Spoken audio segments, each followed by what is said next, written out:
Joëlle Catan, bonsoir. Bonsoir Nanette.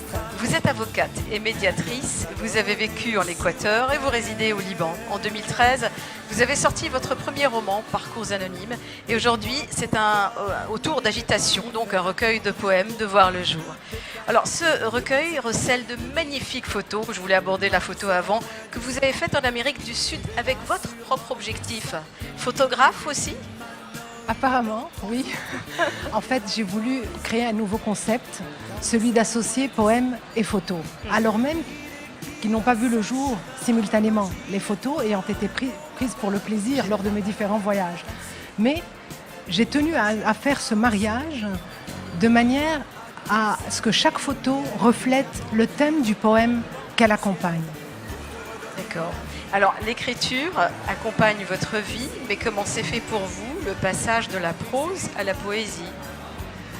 Lorsque des notes poétiques ont commencé à s'amuser entre elles, à se mêler et à s'entremêler en bavardant avec les turbulences de l'esprit, elles ont produit un tourbillon de pensées rimées que j'ai nommé agitation. Je vois que ça vous a toujours habité. Si vous déclamez ça aussi facilement, Exactement. C'est que c'est à l'intérieur. Exactement. Et vous savez, Nanette, en fait, c'est la publication, après, la prose a été publiée en fait avant, mais c'est simplement la publication qui a précédé. Mais par contre, l'écriture, j'ai toujours écrit des poèmes. Les poèmes ont été composés dans la majorité au tout début de mon adolescence, et en tout cas, bien avant le lancement de mon premier roman, Parcours anonymes. Et vous les aviez laissés dans un tiroir ? Elles auraient pu rester classées dans un tiroir et non publiées, si ce n'est que j'ai choisi, comme vous me connaissez, l'option la plus difficile, celle de ne pas les garder pour moi, mais de les partager, pour assurer un échange interactif avec les lecteurs, avec les lectrices, sachant que cette interactivité et ce retour ne sont possibles qu'après la publication. Mais est-ce que vous avez retravaillé certains de ces poèmes ? Vous les avez écumés un tout petit peu ? Ou Certainement. c'était tel quel ? Mais il m'a fallu attendre pour les retoucher, pour leur donner une note digne d'être publiée. Il fallait être stimulé, Nanette. Oui, mais le regard qu'on porte, quelque chose qu'on a écrit il y a 10 ou 15 ans en arrière, n'est absolument pas le même. Exactement. Et je vous dis, c'est le lancement de mon premier roman, Parcours anonyme, qui m'a stimulé. C'est l'enthousiasme qui m'a été communiqué par les lectrices, par les lecteurs, par mes amis, par mes parents, enfin les parents, je n'ai plus de parents, qui m'a donné cet enthousiasme. Et cet enthousiasme, justement, m'a poussé à associer des poèmes et des photos. Alors, vous avez connu de rudes épreuves. Est-ce qu'elles ont été le catalyseur de votre écriture ? Il est normal d'identifier l'auteur à ce qu'il écrit, à ce qu'il compose. Forcément, mais, ce qu'on écrit, c'est toujours un peu nous-mêmes, même quand c'est fictif. C'est vrai, c'est vrai. Mais je pense que ces agitations rimées ont trait certaines aux vibrations du monde extérieur, donc à l'existence, et d'autres au battement du monde intérieur, à tout ce qui touche le moi, mais dans toutes ses formes. De la première personne, je, nous, à la troisième personne, elle, il.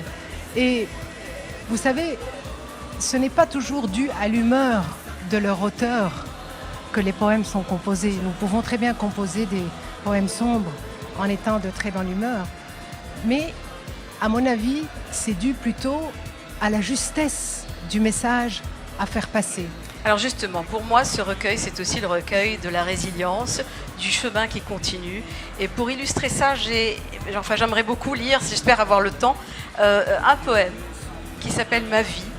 Je la regardais voltiger au-dessus des vergers. Je sentais son souffle glacé quand près de moi elle passait. Insouciante, elle organisait ses plans sans me consulter. Je n'ai jamais réussi à la dompter. Elle semblait toujours dressée, comme une lame acérée, pour continuellement affronter des défis démesurés. Et bien que je lui répétais que loin d'elle désormais, ma douleur pourrait s'élever à des degrés animés, ma vie guettait toujours des périls à braver. Nanette, je vous interromps parce que vous avez choisi un des 4 poèmes que j'ai choisi de lire au cours de ma présentation, où j'ai été en fait exactement, ouais. Et j'avais l'honneur d'avoir comme conférencier le grand, l'unique Camille Mnassa, et d'être accompagnée au piano par la célèbre pianiste Joëlle Tabet. Et j'ai choisi justement ma vie parmi les 4 poèmes que j'ai je trouve qu'il résume assez l'ambiance de ce recueil de poèmes. Il y a beaucoup de douleur dans ces poèmes, mais il y a de l'espoir. Je trouve que c'est très important. D'ailleurs, tout comme la photo de couverture l'indique, vous voyez, donc c'est sombre. C'est une photo que j'avais prise au Chili, à 4280 mètres d'altitude, au lever du soleil, derrière les Andes, à presque 6h30 du matin. Ce sont les geysers, donc l'eau bout au-dessous du sol à 90 degrés. Et à l'extérieur, il fait à peu près moins 19. Ça fait cet effet, bien entendu, tout le monde sait ce que font les geysers. Mais avec justement cette fumée, ce caractère sombre, si vous voulez, il y a cette lueur d'espoir qui rejaillit derrière les Andes. Elles sont magnifiques, les photos, Joëlle Caton, je tenais à vous le dire. Merci beaucoup d'être venu nous parler de ce recueil de poèmes qui s'appelle L'Agitation. Je saisis cette opportunité, Nanette, pour vous dire que je suis ravie de vous retrouver ici même au Salon du Livre francophone de Beyrouth. Notre dernière rencontre littéraire remontant à environ 2 ans dans les studios de Radio Liban. Le regard professionnel que vous portez à l'égard de vos interlocuteurs, par vos questions et vos analyses, nous permettent de nous exprimer en toute liberté. Comme le thème du salon de cette année, Libre, et comme d'ailleurs le titre de votre émission Libre Cours sur Radio Liban, ce qui nous conforte à faire de nouvelles réalisations. Merci Nanette de nous accompagner, de continuer à nous accompagner aujourd'hui et demain. Merci beaucoup. Merci Joëlle Caton. On s'arrête pour une page publicitaire, on se retrouve juste après.